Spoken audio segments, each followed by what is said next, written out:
میرے بھائیو، ہم اور آپ جس معاشرے میں زندگی گزار رہے ہیں، زندگی گزر بسر کر رہے ہیں، ہر آئے دن ایک سے ایک الگ فتنے جنم لیتے ہیں۔ ایک فتنہ ختم ہوتا نہیں کہ دوسرا فتنہ جنم لینے لگتا ہے۔ آج کے اس فتنے کے دور میں کس طریقے سے ایک انسان کو دنیا کے اندر زندگی گزارنی چاہیے اور کیسے وہ زندگی گزارے کہ وہ آخرت میں کامیاب ہو یا نئے نئے فتنے سے وہ انسان بچ سکے۔ یہ فتنہ سب سے پہلے ہمیں یہ جاننا ہے یہ فتنہ ہوتا کیا ہے، یہ کون سی چیز ہے۔ فتنہ جو ہے وہ عربی ورڈ ہے، لیکن یہ اردو میں بھی استعمال ہوتا ہے، جیسے لوگ بولتے ہیں فتنہ، فساد، لڑائی جھگڑے، تو فتنہ یہ اردو میں بھی استعمال ہوتا ہے، لیکن عربی میں جو فتنہ کا لفظ جو استعمال ہوتا ہے اس کے معنی آزمائش کے ہوتے ہیں، آزمانا۔ اللہ رب العالمین فرماتا ہے انما اموالکم و اولادکم فتنہ، لوگوں مال یہ اولاد تمہارے لیے فتنہ ہے، آزمائش۔ فتنے یہ کئی طریقے کے ہوتے ہیں، مال کا فتنہ ہوتا ہے، اولاد کا فتنہ ہوتا ہے، بیوی بچوں کا فتنہ ہوتا ہے، دنیا داری کا فتنہ ہوتا ہے، یہ ساری کی ساری چیزیں فتنہ ہے، آزمائش ہے۔ لیکن ایک انسان وہی کامیاب ہوگا جو یہ تمام فتنوں سے اپنے آپ کو بچا لے، یعنی اتنا اس فتنے کے اندر نہ الجھ جائے، اتنا نہ بڑھ جائے کہ وہ اللہ کی عبادت نہ کر سکے۔ فتنہ یہ ہے، یہ آزمائش کی چیز ہے، آپ ان کو استعمال کریں جیسے استعمال کرنا ہے، لیکن اپنا سارا کچھ اسی کو سمجھ لیں، اپنی اولاد ہی کو سمجھ لیں یا مال ہی کو سمجھ لیں یا بیوی بچوں ہی کو سمجھ لیں، اپنا سب کچھ اسی کو سمجھ لیں، تو پھر ایسا انسان خسارے میں پڑ سکتا ہے۔ کامیاب انسان وہی ہے جو ان فتنوں سے اپنے آپ کو بچا لے اور اپنی زندگی کتاب اللہ اور سنت رسول اللہ کے مطابق اپنی زندگی گزارے۔ ایسے لوگوں کے بارے میں اللہ رب العالمین فرماتا ہے واللہ عندہ اجر عظیم، ایسے لوگوں کے لیے اللہ رب العالمین کے یہاں بڑی نعمتیں ہیں، بڑا اجر اللہ تبارک و تعالیٰ نے تیار کر کے رکھا ہے۔ یعنی ایک انسان جو ان آزمائش میں نہیں پڑتا ہے، اللہ رب العالمین کی عبادت کرتا ہے، تو ایسے لوگوں کے لیے اللہ رب العالمین بہت ساری نعمتیں تیار کر کے رکھا ہے، بہت بڑا بدلہ تیار کر کے رکھا ہے۔ تو ضرورت ہے کہ ہم ان نعمتوں اللہ تبارک و تعالیٰ نے اپنے مومنین بندوں کے لیے جو نعمتیں تیار کر کے رکھے ہیں، ہمیں اس پر غور و فکر کرنا ہے، نہ کہ دنیاوی آزمائشوں میں ہمیں زیادہ پڑنا ہے۔ ہاں یہ اچھی بات ہے، اللہ تبارک و تعالیٰ ہم تمام لوگوں کو اولاد سے نوازتا ہے، مال و دولت سے نوازتا ہے، آپ اس سے فائدہ اٹھائیے، لیکن شریعت کے دائرے میں رہ کر کے ہی، شریعت کے دائرے میں رہ کر کے ہی وہ اپنا عمل انجام دینا ہے۔ اور ہم اور آپ جیسے جیسے زندگی گزاریں گے، جیسے جیسے زمانہ گزرے گا، جیسے جیسے قیامت قریب آئے گی، ہر دن ایک الگ الگ فتنے ظاہر ہوں گے۔ ابھی سماج کے اندر، معاشرے کے اندر بہت سارے فتنے جنم لیتے ہیں۔ ابھی تو قیامت سمجھو کہ بہت دور ہے۔ کیسے بہت دور ہے؟ قرآن و حدیث کے اندر آتا ہے کہ قیامت سے 40 سال پہلے حضرت عیسیٰ علیہ السلام اس دنیا کے اندر آئیں گے، دجال بھی آئے گا، اس کا خاتمہ حضرت عیسیٰ علیہ السلام کریں گے۔ تو اس سے پتہ چلتا ہے کہ ابھی چلو کچھ نہ کچھ تو ٹائم ہے، لیکن اس کے باوجود بھی کتنے سارے فتنے اس دنیا کے اندر جنم لے رہے ہیں۔ ایک فتنہ ختم ہوتا نہیں، دوسرا فتنہ شروع ہو جاتا ہے۔ اور انہی فتنوں میں سے ایک فتنہ یہ ہے کہ زمانہ جو ہے وہ قریب ہو جائے گا۔ وقت تیزی کے ساتھ گزرنے لگے گا۔ اللہ کے نبی صلی اللہ علیہ وسلم فرماتے ہیں، بخاری شریف کی روایت ہے، اللہ کے نبی فرماتے ہیں جیسے جیسے زمانہ قریب آئے گا یتقارب الزمان، اللہ زمانے کو قریب کر دے گا، وقت کو قریب کر دے گا، یعنی وقت جو ہوتا ہے وہ اللہ رب العالمین قریب کر دے گا۔ وقت سے زمانے کو قریب کرنے سے مراد کیا ہے؟ وقت قریب کرنے سے کیا مراد ہے؟ اللہ کے نبی صلی اللہ علیہ وسلم فرماتے ہیں جو چیز پہلے زمانے میں گھنٹوں میں ہوتا تھا، مہینوں میں ہوتا تھا، دنوں میں ہوتا تھا، سالوں میں ہوتا تھا، جیسے جیسے زمانہ قریب آئے گا، جیسے جیسے وقت گزرے گا، جیسے جیسے قیامت قریب آئے گی، اللہ کے نبی فرماتے ہیں یتقارب الزمان، اللہ زمانے کو قریب کر دے گا، وقت کو قریب کر دے گا۔ اور ایسا ہو رہا ہے، ایسا ہو رہا ہے، اللہ نے وقت کو قریب کر دیا ہے۔ میرے بھائیوں، جو کام پہلے مہینوں میں، ہفتوں، سالوں لگ جاتا تھا، لیکن آج وہی کام منٹوں کے اندر ہو رہا ہے، آج وہی کام گھنٹوں کے اندر ہو رہا ہے۔ ایک آدمی اگر اپنا دیش چھوڑ کر کے کہیں باہر اگر اس کو جانا رہتا تھا تو پہلے زمانے میں مہینوں لگ جاتا تھا، سالوں لگ جاتا تھا، لیکن آج وہی کام 2 گھنٹے کے اندر ہو رہا ہے۔ یا حیدرآباد میں آپ فلائٹ میں بیٹھیں گے 2 گھنٹے کے اندر آپ دبئی پہنچ جائیں گے، تو وہی کام گھنٹوں کے اندر ہونے لگا۔ علماء کرام لکھتے ہیں کہ اللہ تبارک و تعالی زمانے کو قریب کرنے کا مطلب جو ہے، وقت کو قریب کرنے کا مطلب یہی ہے کہ جو کام پہلے گھنٹوں کے اندر ہوتا تھا یا دنوں کے اندر ہوتا تھا یا جو ہفتہ لگ جاتا تھا، مہینہ لگ جاتا تھا، اللہ کو اسی چیز کو گھنٹوں کے اندر یا منٹوں کے اندر کر دے۔ لوگ پہلے زمانے میں اپنی بات کو کہیں دوسرے تک پہنچانے کے لیے پہلے لوگ لیٹر لکھتے تھے، چٹھی لکھتے تھے، پھر ڈاکیا کے ذریعہ پوسٹ آفس میں اس کو جمع کرتے، وہی چٹھی ہفتہ 15 دن 20 دن لگ جاتا تھا تب جا کر کے پہنچتے تھے۔ آج وہ کتنا آسان ہو گیا، بس ہم فون گھماتے ہیں، بٹن دباتے ہیں، بس فوراً سیکنڈوں میں وہ کام ہو جاتا ہے۔ تو زمانہ قریب کرنے سے مراد یہی ہے کہ اللہ تبارک و تعالی وقت کو قریب کر دے۔ یا پھر ایک چیز یہ بھی ہو سکتا ہے کہ زمانہ تیزی کے ساتھ گزرے گا۔ جب ہم لوگ چھوٹے تھے یا آپ لوگ بھی چھوٹے ہوں گے، اس ٹائم دیکھے ہوں گے کہ ایک عید سے دوسری عید آنے میں کتنا وقت لگتا تھا بہت دن کے بعد یہ پھر سے دوبارہ عید آ رہی ہے۔ ابھی کتنا، ابھی بس ایسا سمجھتے کہ بس 2-4 مہینہ ہوا عید آئے ہوئے، پھر سے ابھی 2-3 مہینہ کے بعد پھر سے آ جائے گا۔ تو وقت قریب کرنے کا مطلب یہی ہے کہ وقت تیزی کے ساتھ گزرے گا، یا پھر ایک یہ ہے کہ اللہ تبارک و تعالی وقت کو قریب کر دے گا۔ جو چیز پہلے گھنٹوں میں، مہینوں میں، ہفتوں میں ہوتا تھا، وہی اللہ رب العالمین ایسے وقت کو کر دے گا کہ وہی چیز آج کل منٹوں میں ہونے لگے گی۔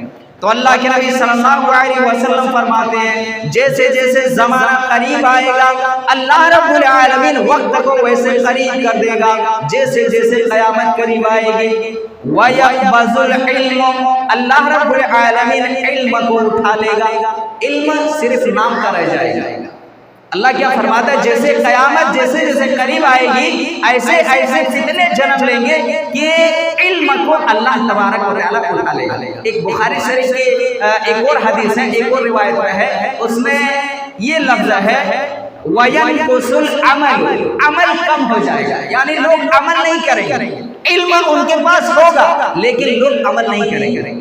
آج بہت سارے لوگ، بہت بڑے بڑے لوگ اس دنیا کے اندر ہیں، ان کے پاس جانکاری بھی ہوتی ہے لیکن حتی الامکان بس تھوڑا بہت کوئی عبادت کر لیتا ہے، کوئی عمل کر لیتا ہے یا دکھاوے کے لیے۔ جب ہمارے گھر میں کوئی مہمان آتا ہے ہم ان کے ساتھ نماز پڑھنے کے لیے آ جاتے ہیں، جیسے مہمان چلا جاتا ہے ہم بھی نماز چھوڑ دیتے ہیں، یا پھر لوگ دکھاوے کے لیے عمل کرنے لگ جائے۔ تو میرے بھائیوں، قیامت جیسے جیسے قریب آئے گی لوگ اللہ کی عبادت کرنا بھول جائیں گے، چھوڑتے جائیں گے، دکھاوے کا عمل صرف رہ جائے گا۔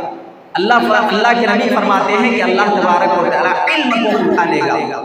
آج بہت بڑے بڑے علماء کرام ہیں لیکن شاید اللہ ماشاءاللہ 100 علماء کرام میں سے 50 علماء ہوں گے جو متقی ہوں گے، جو پرہیزگار ہوں گے، اللہ رب العالمین کی عبادت گزار بندے ہوں گے، اور 50 علماء ایسے ہوں گے جو نہ صحیح کے درمیان فرق، نہ غلط کے درمیان فرق، نہ حلال کے درمیان فرق، نہ حرام کے درمیان فرق، بس سب کھا رہے ہیں۔ بہت سارے آج کل لوگ جیسے مشندین لوگ جو چندہ کرنے والے حضرات آتے ہیں، بہت سارے لوگ رسید بھی کاٹتے ہیں، کوئی ہوتا ہے رسید بھی نہیں کاٹتے ہیں، چلے جاتے ہیں۔ ان کے پاس علم ہے کہ ایسا نہیں کرنا چاہیے، لیکن اس کے باوجود وہ کر رہے ہیں۔ بہت سارے لوگ باہر سے مال لے کر کے آتے ہیں، ہمیں غریب کے نام پر، یتیم کے نام پر، یا ہمارے گاؤں میں مدرسہ بن رہا ہے، مسجد بن رہا ہے۔ ہاں یہ نہیں کہتا ہوں کہ سارا ہڑپ کر لیتے ہیں، لیکن اگر 1 لاکھ روپے باہر سے لے کر کے آتا ہے، 50,000 روپے اپنے جیب میں، 50,000 روپے مدرسے کے نام پر، تو ایسا کرنا یہ جائز نہیں ہے۔ اللہ کے نبی صلی اللہ علیہ وسلم فرماتے ہیں کہ اللہ رب العالمین علم کو قبض کر لے گا، اٹھا لے گا، اگر کسی کے پاس علم ہوگا وہ اس پر عمل نہیں کرے گا۔ تو یہ قیامت کی نشانیوں میں سے ایک نشانی ہے کہ اللہ رب العالمین علم کو قبض کرے گا۔ اللہ کے نبی صلی اللہ علیہ وسلم اسی حدیث کے 3 نمبر پر فرماتے ہیں وَتَظْهَرُ الْفِتَنُ، ہر دن نئے نئے فتنے جنم لیں گے، یعنی ایک فتنہ ختم ہوا نہیں، دوسرا فتنہ ظاہر ہوگا۔ ہر دن آئے دن الگ الگ فتنے، آج ایک نیا فتنہ، کل کوئی نیا فتنہ۔ اللہ کے نبی صلی اللہ علیہ وسلم فرماتے ہیں کہ ابھی ایک فتنہ ختم نہیں ہوگا، دوسرا فتنہ جنم لے لے گا۔ اور ایسا بھی نہیں کہ آج ایک فتنہ آیا، کل چلو اس سے تھوڑا سستا آئے گا، تھوڑا کم آئے گا۔ اللہ کے نبی فرماتے ہیں کہ جو فتنہ تم گزار لوگے، جو فتنے کا تم سامنا کر لوگے، دوبارہ جو فتنہ آئے گا وہ اس سے بھی بڑا ہوگا۔ کیا ہوگا؟ اس سے بھی بڑا فتنہ ہوگا۔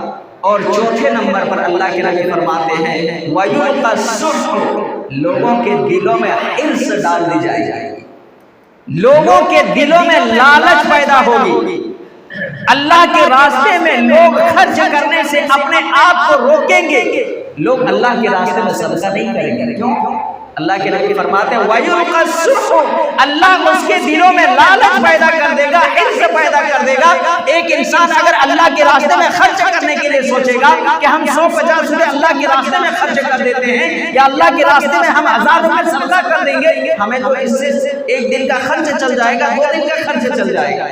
تو اللہ کے نبی فرماتے ہیں کہ جیسے جیسے قیامت قریب آئے گی، اللہ رب العالمین لوگوں کے دلوں میں لالچ بھر دے گا، مال کی محبت پیدا کر دے گی۔ وَيَكْثُرُ الْحَرْجُ الْقَتْلِ، اور قتل عام ہو جائے گا، ہر جگہ فتنہ فساد، لڑائی جھگڑے۔ جب زمانہ آخری آ جائے گا، یعنی جب قیامت قریب آ جائے گی، اس وقت سے چاروں طرف لڑائی جھگڑے، فتنہ فساد ہوں۔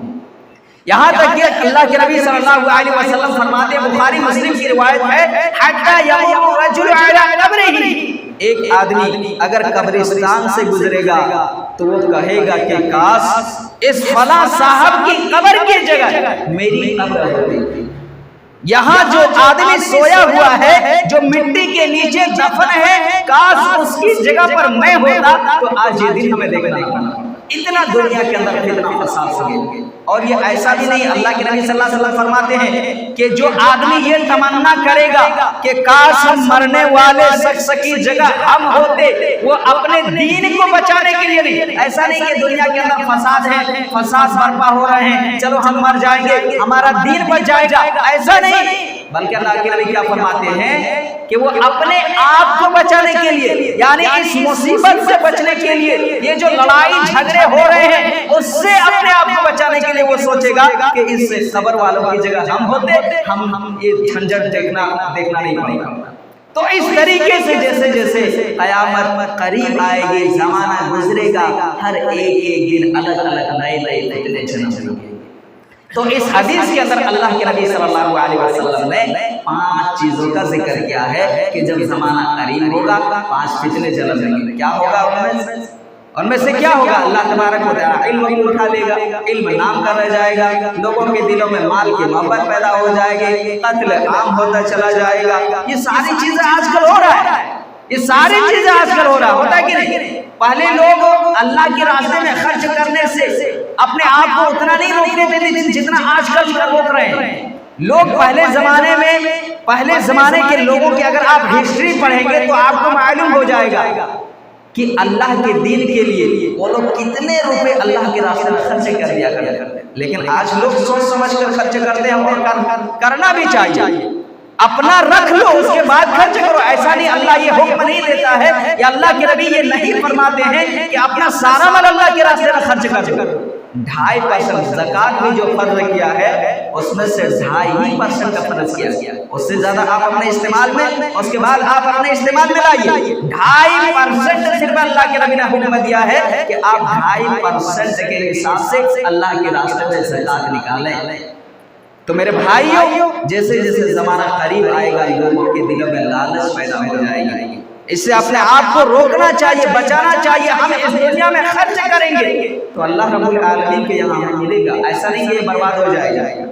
ہم اگر ابھی اللہ کے راستے میں صدقہ کرتے ہیں، ایسا نہیں کہ ہمارا مال یہ ختم ہو رہا ہے، بلکہ اللہ رب العالمین کے یہاں جمع ہو رہا ہے، فرشتے رجسٹر میں لکھ رہے ہیں، اور قیامت کے اللہ رب العالمین ہمیں اس کا بدلہ دے گا۔ آئیے ایک دوسری حدیث دیکھتے ہیں۔ اللہ کے نبی صلی اللہ علیہ وسلم فرماتے ہیں، مسلم شریف کی روایت ہے کہ جب زمانہ قریب آ جائے گا، جب قیامت قریب آ جائے گی، اللہ کے نبی فرماتے ہیں، بادروا بالاعمال کقطع اللیل المظلم، نیک عمل کرنے میں جلدی کر لیا کرو، ایسے فتنے آنے سے پہلے ایسا فتنہ آئے گا کہ یہ دنیا جو ہوگی وہ تاریک رات کے مانند ظاہر ہوگی، یعنی دنیا تاریک رات کی طرح ہو جائے گی۔ اللہ کے نبی صلی اللہ علیہ وسلم فرماتے ہیں، بادروا بالاعمال کقطع اللیل المظلم، ایسے فتنے آنے سے پہلے نیک اعمال کر لیا کرو جو فتنہ اندھیری رات کی مانند ہوگی، یعنی جس طریقے سے رات میں کوئی چیز نظر نہیں آتی ہے، رات میں ہم بالکل جو تاریکی رات ہوتی ہے، جیسے چاند جیسے نکلتا ہے 14ویں 15ویں، اس کے بعد جب چاند جب ختم ہونے لگتا ہے، جیسے 25 سے 24-25 جب چاند ہو جاتا ہے، اس کے بعد رات بالکل تاریک ہو جاتی ہے۔ تو اللہ کے نبی صلی اللہ علیہ وسلم فرماتے ہیں کہ جب قیامت قریب آ جائے گا تو جس طریقے سے تاریکی رات کے اندر کوئی چیز نظر نہیں آتی ہے، اس دنیا کے اندر بھی کہیں اچھائی نظر نہیں آئی۔ یہ دنیا بالکل اچھائی کے نام پر تاریک ہو جائے گی، اندھیری ہو جائے گی۔ اللہ کے نبی فرماتے ہیں کہ ایسے آنے سے پہلے فتنے آنے سے پہلے نیک اعمال میں جلدی کر لیا کرو۔ اور جانتے ہیں ایسا بھی نہیں کہ بس تاریکی رات ہے۔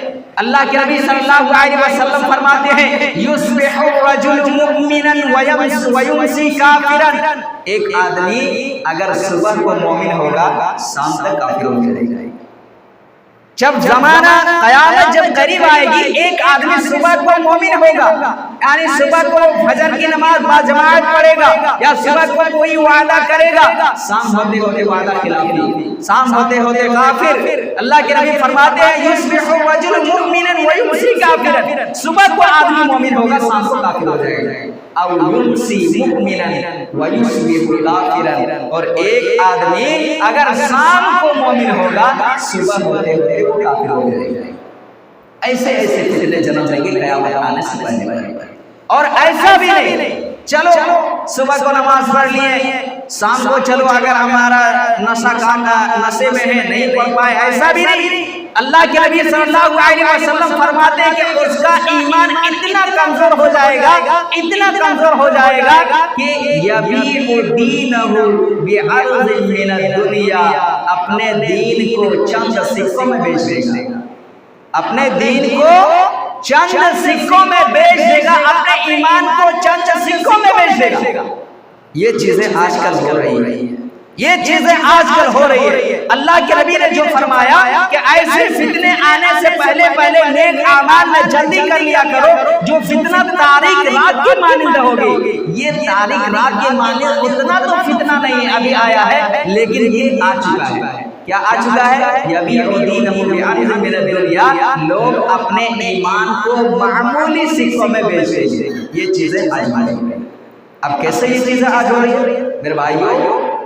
اگر کہیں لڑائی چل رہی ہے اور فیصلہ لوگ کرا رہے ہیں، کہیں مقدمہ چل رہا ہے، جب تک رشوتیں ہم پیش نہیں کرتے ہیں ہمارے خلاف فیصلہ، ہمارے حق میں فیصلہ نہیں ہوتا ہے۔ اگرچہ انسان حق پر ہوتا ہے لیکن اس کے باوجود بھی رشوتیں کھلانی پڑتی ہے، اس کے باوجود بھی لوگوں کو گھوس کھلانا پڑتا ہے، اپنے پکش میں لوگوں کو کرانے کے لیے پیسے دینا پڑتا ہے، اور بیچارے لوگ بڑے آرام کے ساتھ پیسے کھا لیتے ہیں۔ وہ یہ کہتا بھی نہیں کہ بھائی آپ حق پر ہیں، ہم آپ کو ضرور انصاف دلائیں گے، آپ اپنا پیسہ اپنے جیب میں رکھیے، ہم آپ کے پکش میں لڑیں گے۔ مزہ میں کوئی بول دے گا آنے دیجیے، آنے دیجیے، میرا جیب بھر رہا، بھرنے دیجیے، کوئی یہ نہیں کہے گا کہ ہم رشوت نہیں لیں گے، ہم گھوس نہیں لیں گے۔ آج یہ ساری چیزیں بہت بڑے بڑے کے ساتھ چل رہا ہے، ایسا نہیں کرنا چاہیے۔ یہ ایمان کو، اپنے دین کو بیچنا ہوا۔ اللہ کے نبی فرماتے ہیں کہ ایسا زمانہ آ جائے گا لوگ ایک کپ چائے میں اپنے ایمان کو بیچ دیں گے، ایک کپ چائے میں اپنے ایمان کو بیچ دیں گے۔ میرے بھائیوں، یہ ایمان بڑی قیمتی دولت ہے، ہمیں وراثت میں ملی ہے اس لیے احساس نہیں ہوتا ہے، ہمیں وراثت میں ملی ہے اس لیے احساس نہیں، یہ بڑی قیمتی چیز ہے، اس کو بیچنا نہیں ہے۔ اگر جو حق ہے ان کی سپورٹ میں ہمیشہ کھڑا رہو، چاہے وہ پیسہ دے یا نہ دے، لیکن اگر کوئی ناحق ہے تو پھر اس کے سپورٹ میں مت کھڑے ہو جانا۔ آپ جانتے ہیں کہ یہ فلاں صاحب جو ہے انہوں نے غلط کیا ہے، آپ کو چاہے لاکھ روپے وہ دے رہے ہیں یا چاہے آپ کو کتنے بھی پیسے دے رہے ہیں، لیکن پھر بھی آپ ان کے سپورٹ میں مت کھڑے ہوئے۔ اللہ کے نبی فرماتے ہیں کہ نبی صلی اللہ علیہ وسلم کے زمانے میں لوگ فیصلہ کرانے کے لیے آتے تھے تو اللہ کے نبی صلی اللہ علیہ وسلم فیصلہ سنانے سے پہلے تھوڑی سی نصیحت کرتے تھے۔ جانتے ہیں کیا نصیحت کرتے تھے؟ اللہ کے نبی صلی اللہ علیہ وسلم کہتے تھے کہ لوگوں، میں تم دونوں کی باتیں سن کر کے فیصلہ سناؤں گا، میں عالم الغیب نہیں ہوں، فیصلہ صحیح بھی ہو سکتا ہے غلط بھی ہو سکتا ہے، لیکن جس کے حق میں فیصلہ کروں گا اگر وہ حقیقتاً اس کا مالک ہوگا یا حقیقتاً اس کے حق میں فیصلہ ہو رہا ہے تب تو ٹھیک ہے، لیکن اگر ہم نے غلط فیصلہ کر دیا، مان لیجئے کسی سامان کے بدلے میں کسی سامان کو لے کر کے میں فیصلہ کرا رہا ہوں، یہ سامان جو ہے یہ فلاں صاحب کا نہیں ہے، لیکن ہم نے اس کے حق میں فیصلہ کر دیا تو میں یہ سامان انہیں نہیں دے رہا ہوں بلکہ جہنم کا ایک ٹکڑا دے رہا ہوں، بلکہ جہنم کا ایک ٹکڑا دے رہا ہوں، انگار دے رہا ہوں، ایک آگ دے رہا ہوں۔ لہذا ابھی تک اللہ کے نبی صلی اللہ علیہ وسلم کے پاس جو لوگ فیصلہ کرانے کے لیے آتے تھے کہتے تھے اللہ کے نبی یہ سامان میرا نہیں، آپ ہمیں دے دیجیے۔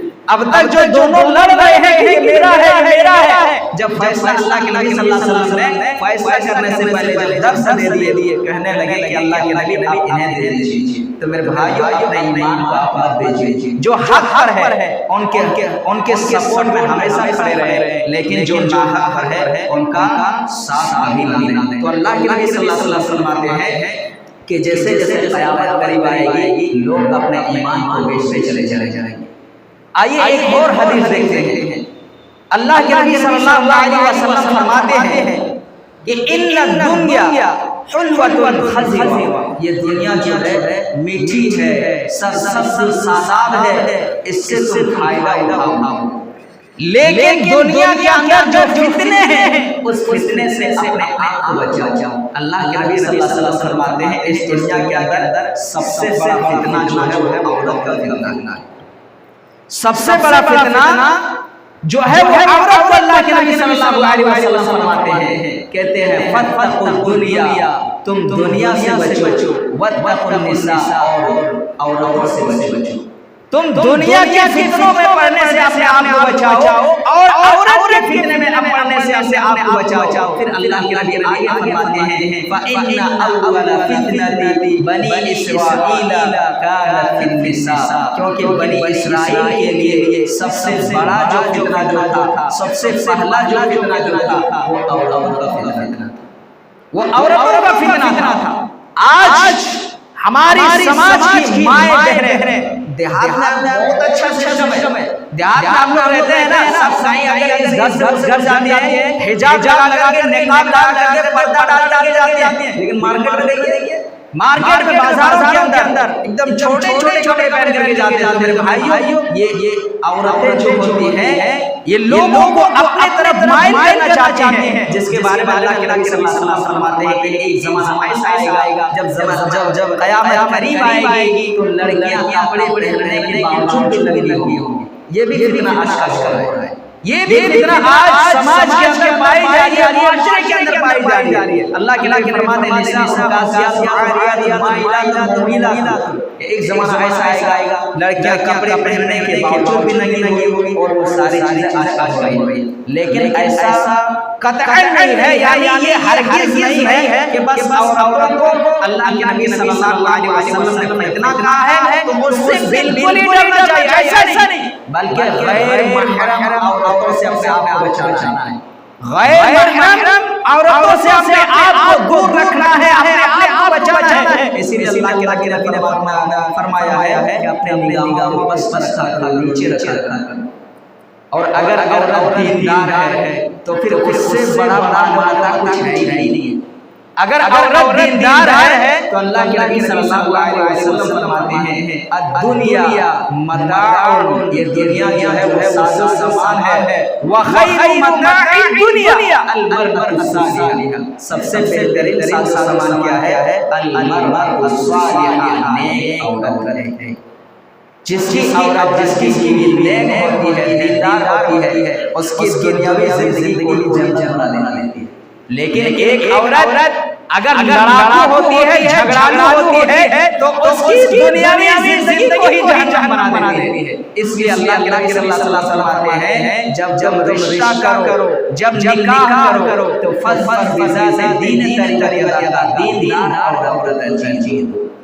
تو دنیا کے اندر بہت سارے فتنے ہیں، اور یہ ساری فتنے جو میں نے ابھی بات بسنا کے بعد جو میں نے بیان کیا ابھی، یہ ساری فتنے ہمارے معاشرے کے اندر پائی جا رہی ہے۔ یہ چھوٹے فتنے ہیں، لیکن بڑا فتنہ جو ہوگا وہ قیامت جب قریب آئے گی تب بڑا فتنہ ظاہر ہوگا، بڑا فتنہ دجال آئے گا، اپنے ہاتھ میں آگ لیے پانی لیے چلے گا، ہوا سے کنٹرول ہوگا۔ دو تین دن پہلے آپ درس میں سجاد کے تعلق سے سنا بہت ساری حدیثیں، تو دجال کے تعلق سے بہت ساری حدیثیں آپ نے سنا کہ اس کو اللہ تبارک و تعالی کون سی پاور دے رکھا ہوگا۔ لہٰذا جیسے قیامت قریب آئے گی ایک سے ایک بڑھ کر فتنے جنم لیں گے، اور پہلا فتنہ جو نظر دیا ہوگا اس سے بڑا فتنہ ہوگا۔ لہٰذا ہم اللہ رب العالمین سے دعا کرتے ہیں کہ اللہ تبارک و تعالی ابھی سماج کے اندر، معاشرے کے اندر جو فتنے جنم لے رہے ہیں یا جو فتنے پائی جا رہے ہیں، اللہ رب العالمین سے دعا کریں کہ اللہ تبارک و تعالی اس فتنے کو جڑ سے مٹا دے، اللہ اس فتنے کو جڑ سے ختم کرے، اور اللہ رب العالمین سے یہ دعا کریں کہ اللہ تبارک و تعالی ہم تمام مسلمانوں کو سماج کے اندر، معاشرے کے اندر جو فتنے جنم لے رہے ہیں ان فتنے سے ہم تمام مسلمانوں کو بچائے۔ آمین۔